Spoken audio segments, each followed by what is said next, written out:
Ulmus is an iconic genus in the Northern Hemisphere.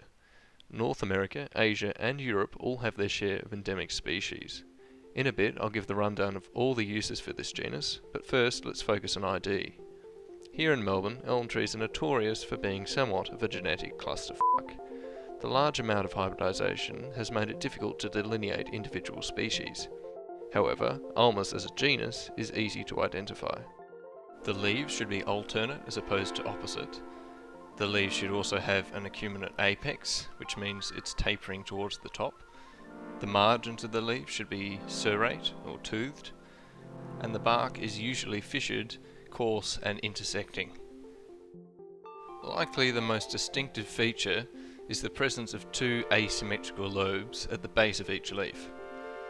During spring, a flattened papery disc will form around the seed to help with wind dispersal.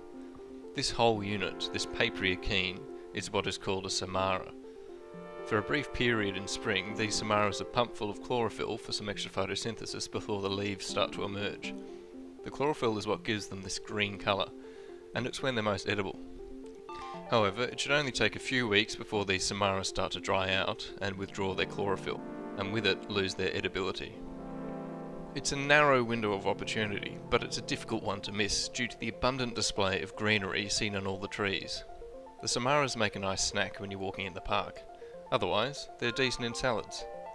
They're really more of a garnish though, because I'm not sure they'd be too great as a central ingredient in a dish. But nonetheless, according to Wikipedia, they've got up to 45% crude protein and 7% fibre. They've also got a nice sweet flavour. The bark also has an edible value. During the Norwegian famine of 1812, elm bark managed to sustain a hefty amount of the rural population of Norway. Only the vascular cambium and the phloem have nutritional value.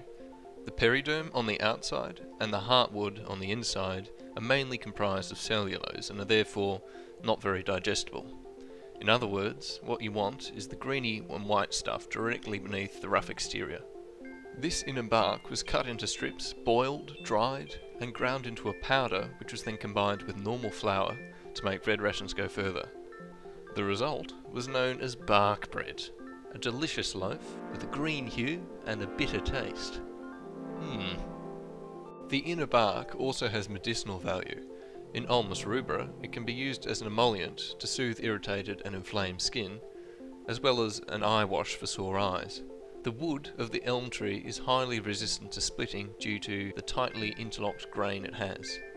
This lends itself well to bow making, as it has been used for during the Middle Ages. In fact, the term witch in golden witch elm derives from the Old English term weis, meaning supple or pliant. That said, I wouldn't recommend you start making longbows from trees in your local park. You're far more likely to get away with making cordage from the inner bark, which is another use for this genus. Strips of bark can be soaked for a period of time, after which the exterior layer will rub off, leaving behind the supple inner bark, a cambium, which can be twisted into cordage. I've only ever seen this achieved on the smaller branches and suckers, but I'm sure you could do it with the main trunk if you were so inclined. The latter half of the 20th century has seen European and North American elm populations be decimated by Dutch elm disease, a small microfungus carried on the back of beetles with wings that can fly. In Britain alone, it killed 25 million trees over the course of 30 years. Thankfully though, British Columbia, Alberta and Australia haven't been affected at all by the deadly Dutch elm disease.